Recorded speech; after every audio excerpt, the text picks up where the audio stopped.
Toxic introducing teaser. అదేం ఎంట్రీరా బాబు, నాకైతే mind మింగింది. నేను ఎన్నో ఎంట్రీలు చూసుంటాను, కానీ ఇలాంటి ఎంట్రీ ఇప్పుడు చూడదురా బాబు.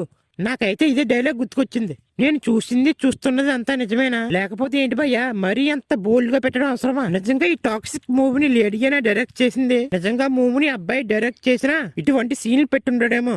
ఇంకా చెప్పాలంటే మన సందీప్ రెడ్డి వంగే బెటర్ కదా భయ్యా. ఈ లేడీ డైరెక్టర్ ఎవరో గానీ సందీప్ రెడ్డి వంగనే మించిపోయి మరీ ఓవర్ గా పెట్టింది. ఆ లేడీ డైరెక్టర్ ఎవరో గానీ ఇంగ్లీష్ మూవీ అనుకుంటుందేమో, లేకపోతే కార్ లో సీన్ ఏంటి భయ్యా బిట్లు అనుకుంటుందా, లేకపోతే మూవీ అనుకుంటుందా? నాకు ఈ ఒక్క సీన్ తప్ప టీచర్ మొత్తం చాలా బాగా నచ్చింది భయ్యా.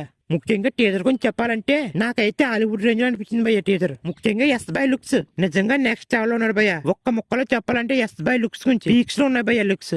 నిజంగా ఆ కార్ లో ఒక్క సీన్ లేకపోయింటే టీచర్ ఇంకా బాగుండేది. అయితే షాకింగ్ విషయం ఏంటంటే ఈ మూవీలో ఇంటిపెండెంట్ సీన్స్ కానీ బోల్డ్ సీన్స్ కానీ చాలా ఉన్నాయంట.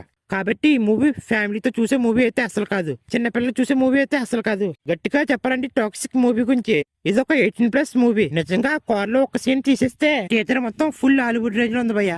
ఎస్ బై లుక్స్ అయితే నెక్స్ట్ లెవెల్ లో ఉన్న భయ్య. కానీ ఒక లేడీ డైరెక్టర్ అయి ఉండి అట్టి మూవీ తీయడం ఏంటో చూడాలి. రాకీ బాయ్ కేజీఎఫ్ తో వచ్చిన సక్సెస్ ఈ మూవీతో కాపాడుకుంటాడా, లేక యాడ్రిక్ రికార్డ్ ని మూవీ బ్రేక్ చేస్తుందా అనేది. వన్స్ అగైన్ హ్యాపీ బర్త్డే ఎస్ బాయ్. మూవీ అయితే మార్చి 19న రిలీజ్ చేస్తున్నారంట. ఈ టాక్సిక్ మూవీని ప్రొడ్యూస్ చేసింది కేవిఎన్ ప్రొడక్షన్స్ అంట. జననాయక మూవీ పోస్ట్ పోన్ అయిందని బాధలో ఈ టాక్సిక్ మూవీ టీజర్ రిలీజ్ చేశారేమో.